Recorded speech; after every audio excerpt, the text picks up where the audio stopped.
Keeping your money safe comes at a cost. The cost is inflation and loss of opportunity. So let's look at both of those. Obviously, all the numbers I shared with you about compounding at 9% will never happen in a CD.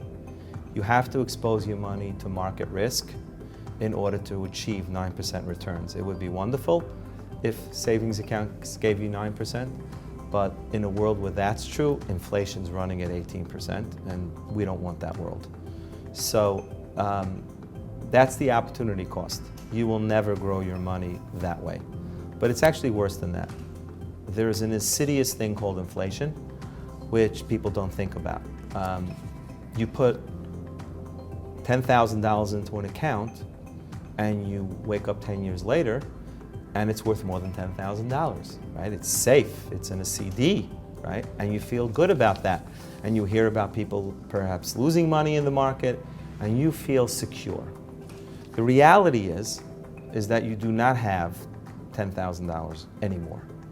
Well, you do in technical terms, but in purchasing power, you don't. And all that money is purchasing power. The ability to transfer this value for something else, or trade, right? So if you look at inflation historically, and I'm not talking about when we had hyperinflation, I'm talking about a normal inflationary environment, let's put a number of 3%. Savings accounts today, 10-year treasury, 1.4, 1.5. So you're losing about 2% a year to inflation. Why? Number one, you're paying tax on that income, right? So on an after-tax basis, you're not even earning the 1.5.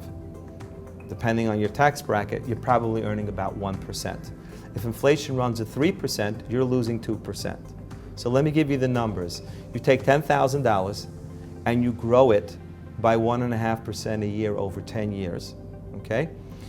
At the end of that period of time, you have depreciated your purchasing power down to $8,170.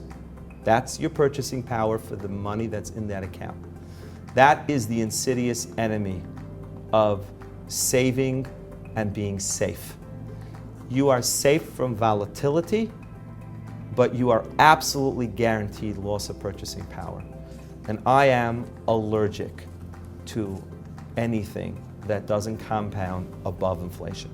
Now, so there is a place for CDs and there is a place for cash. If you plan on buying a house in the next couple of years, your money cannot be exposed to the stock market.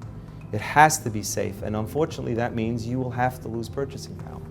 So think about CDs, cash, not as investment vehicles, right?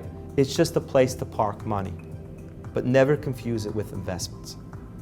And bonds, which today don't offer much more than cash and CDs, are not all that much different, right? They do give you a little bit of a better return, but long term, if you put your money into a retirement account and you're in your 20s and 30s, you really want to be exposed for the most part to the equity markets. What percentage of one's income should they be putting away for retirement? As much as they can is the answer, right? They should try to take care of the savings part of their life first and then spend the rest. They should see savings as an integral part of life.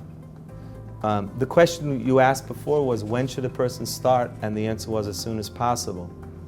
One reason is compounding. There's actually another reason. The other reason is that when you have a base that you've already saved, it motivates you to continue to save. It's difficult to start any endeavor, but once you start it and you see the fruits of your labor, when you open up a statement, and I just hung up with a client not that long ago, and the client put away money in an account for his children to be able to go to college, a college savings account, and he was astonished. He put away $5,000 years ago, and today he has over $100,000 for retirement, for college for his kids. So savings motivates.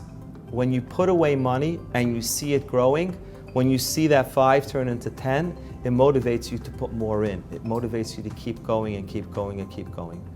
So when a person thinks about savings, they must start someplace, and they must see it as crucial.